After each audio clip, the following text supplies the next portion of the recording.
eye patch. Ito sa ating under eye. So, nabili ko ito sa Shopee na wala pang 100 pesos. 68 ito, tapos plus shipping fee, 10 pesos, so 78 pesos lang. Bibili ka nito sa 7-Eleven na naka-sachet siya. Sachet ay nasa 35 pesos. 1 pair lang yun. Pero ito, 60 pieces na. Kailangan na natin maglagay ng eye patch sa ating under eye kasi kahit hindi ko gusto minsan magpuyat, napakabilis na oras na yun. Parang ang bilis na hindi mo patapos yung mga ginagawa mo nandun na yung oras na alas 11 na. Kahit gusto ko matulog ng alas 10. Pero inaabot pa rin ako ng 11 or 11:30. Kaya, ayan, namamayag pa ang aking nagsasag na rin kasi maedad na. So, ano ba ang tamang paglagay nito? Ito malapad dito, tapos ito dito, o baligtad. So, comment kayo guys kung ano yung tama na way. Pero sa ngayon, ito yung alam ko. Tapos para mas malaki yung sakop niya dito. Ang sarap niya sa ganito ang lamig. Ayan. Tapos, another one. Meron siyang spatula. So, nakababad siya sa aloe vera. Na, hindi ko alam kung anong klaseng pinagbabaran ito. Basta ito ay aloe vera. 98% aloe vera. Hydrogel eye patch. So, pag naubos ko siguro itong 60 pieces na to, hindi naman kung ano yung aking mata. Yung under eye ko. Hindi nasag or mabawasan na rin yung kanyang eye bag. Ay mo! Tatanggalin ka. Mahirap. Bago maglagay guys, syempre yung ating usual na ginagawa, nagilamos muna. So, nagilamos na ako, wala na yung mga powder dyan, lipstick, eyeliner. Malinis na pati yung kamay ko, malinis na rin. So, ayan. So, comment kayo guys kung ito yung tamang way ng paglalagay. Para alam ko. So, hindi ko lang alam kung ilang minutes ito ibababad o kailangan ito ibabad na matagal.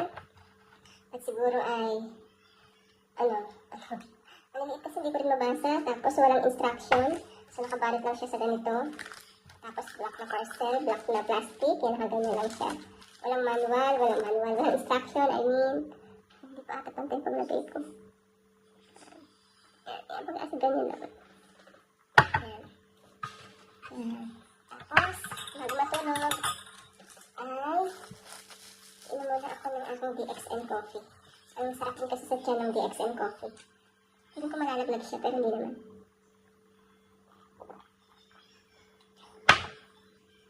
Sana effective to. So, naman ito ay 60 pieces. So, 2 months ko itong gagamitin. Napakatipid. Ilalagay ko na sa description box yung link nito, ng Shopee. Yan, para kung gusto nyo rin bumili. So, hindi ako affiliate ng Shopee. Affiliate ako ng TikTok. Pero, yun nga, sa Shopee ko ito nabili. Para may reference kayo, in case na gusto nyo rin ng eye bag remover. Yan. Kung merong eye mask, meron din under eye mask. At ito yun, hydrogel eye patch. So, ang brand nito ay Sonisa. Product of Sonisa. So, update ko kayo kapag naubos ko na to. Siyempre, hindi naman natin agad yung malalaman agad-agad. Kailangan natin ng panahon, maghintay, process, diba? Trust the process. Para malaman natin kung effective na ang eye patch na to sa aking eye bag. Nag-worry talaga ako kasi pagka yung kahit na anong ilagay mo sa mukha mo pagka meron kang eye bag, ang pangit tingnan. Parang lubong-lubo yung mukha ko. Kahit piling ko, hindi ako nakasimawat, nakasimawat pa rin. Dahil nga doon sa nagsasag na skin plus the eye bag pa. So, yun, siyempre, mas better din na matulog sa tamang oras. At sana yun ang magagawa ko. Basta pag may time ako na makatulog bago mag-10, yan, ginagawa ko. Pero pagka marami talagang ginagawa na, right, yung mga inaasikaso pa sa gabi, tapos ang ng oras, naabot na ako ng 11, so sira na agad yung oras na tulog ko. Dapat talaga, exact na tulog, dapat 9:30 na, sa bed ka na. Tapos, siyempre, antokin ka na nun, 10:10, tulog ka na nun. So, yun yung process para maging maganda yung haba ng oras ng pagtulog para na-lesen yung eye bag sa ating mga mukha. So, alam na yan ng maraming tao. At kung conscious ka sa eye bag mo, Yan, kung may time ka makatulog na sa tamang oras, gawin mo.